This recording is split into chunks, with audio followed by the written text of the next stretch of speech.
Hello, I'm Tyler Markle, and this is your Upper Michigan Source Sports on Demand for Wednesday, February 26th. College basketball playoffs starting tonight. Bay College hosting Gogebic Community College in Escanaba. This was a regional semifinal game that went down to the wire. Gogebic off to a good start here as Kaitera Ross drains the triple. They would build up that lead a bit more. A little later as Haley Grover is going to bank one in to end the first quarter. It's 19-9, SAMSONS after one. Second quarter belonged to the NORSE, though. Julianne Wickman gets it to Caitlin Hardwick on the baseline for two. NORSE would tie the game right there. Wins Trish McGuire. Minute later, gets the steal and a quick two-step for the layup. They lead at the half, 27-23.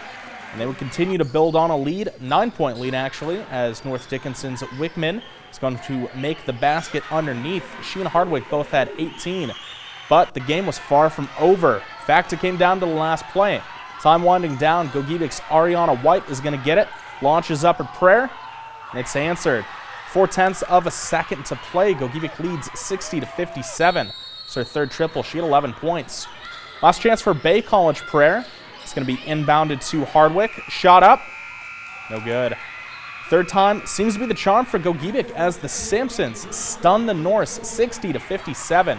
They will host the regional championship game on Sunday. And Bay College men also in action in the regional semifinal facing Dakota County Technical College. The North start strong as Escanaba's Ryan Robinette nails the triple there. They're up 11-10. For the Blue Knights, here's JUCO All-American Harlan Owens with the sweet spin and score. He had 10 early. Norse would still lead by 5. And for the Blue Knights again, nice move to the hoop for the up and under layup. DCTC is on a run late in the first half. Norse are trying to keep pace. Brimley's Marcus Harris going to get the ball and knocks down the triple. They would trail at halftime big though, 47-30. But they weren't out of it just yet. Put on a huge comeback in the second half. Ball is going to get inside to British import Christian Alexander there. Makes a nice move to the basket. He finished the night with 24 points and 19 rebounds. They're down by 6 with 7 minutes to play, and they keep the comeback going. Ishpeming's Dondre Yo makes the sweet dish to Krista Bessie. Bessie had 17 points, but Bay College, they'd closed to within 4 with 5 minutes to go. Owens for DCTC scored 5 of his 28. They pull away to win 82-71. In high school now, over to Westwood, where the Patriots host the number 3 Pagani Miners. Patriots trailing by 5 in the second. Taylor Delangelo fakes, drives, jump shot with 3 defenders in his face. Miners are still up though, 9-6. Pagani going the other way. Jackson Sager kicks it out to Drew Lindbergh. Wide open 3. Miners would double their lead right here. A little bit later, Jason Waterman dish inside to Drew Deshane. Gets the floater to fall. Yanni's up 14-8, trying to pull away. Westwood would keep it close. Ty Alderton, nice post move. Goes under 2 defenders. The score, he's going to cut the lead down to 5. Pagani's ball now. Sager, layup attempt. Blocked by Zach Beckman, just barely there. In transition the other way, Delangelo's shot. That one's blocked by Drew Deshane. Good defensive effort from both teams tonight. In a low-scoring game, the Miners would get the win, though, 43-32. And only a couple other games tonight. Ishpeming holds off Gwynn, 70-63. Hematites, Jacob Kugler had 23 points, 18 boards. James Harnick with 22 for the Model Towners. And St. Ignace falls down in East Jordan, 68-47. The Marquette Senior High School boys and girls skiing teams each captured state titles this past Monday during the state finals at Boyne Highlands. J.C. Johnson took the girls' slalom and teammate Ainsley Kirk won in the giant slalom. On the boys' side, Aaron Grzelak won both the slalom and giant slalom titles. Not a lot of UP schools win state titles, so to be consistent and continually bring it back, I mean, it feels awesome, and I can't really take all the credit for it because the junior programs around here and the coaching that these kids have from the time they start racing until I get them at the high school level, makes my job a lot easier. Feels good to wrap everything up with like a win overall since I've never been able to do that. So it's pretty cool to be able to achieve that.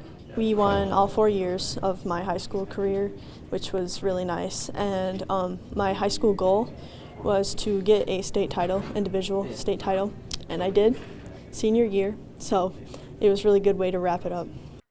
This is the 8th straight title for the boys team and 5th straight for the girls. Congratulations. The GLIAC basketball season wraps up tomorrow, and on the men's side, NMU and Tech still have plenty to play for. Michigan Tech has clinched a spot in the GLIAC tournament as well as home court in the first round.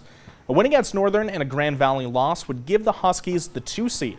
The Wildcats, meanwhile, are looking on the outside looking in. NMU needs to beat Tech if they want any chance of making the tournament, but they also need some help in the form of an Ashland or LSSU loss. When the Huskies and Wildcats last faced off in December, NMU got a 3-point win up in Houghton.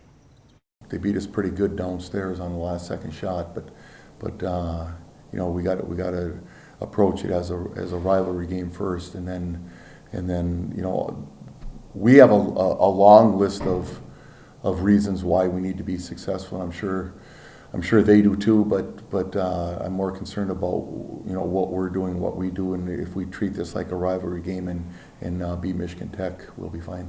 Obviously a huge game for us with playoff implications, and I would say first and foremost that's the biggest thing we have going on.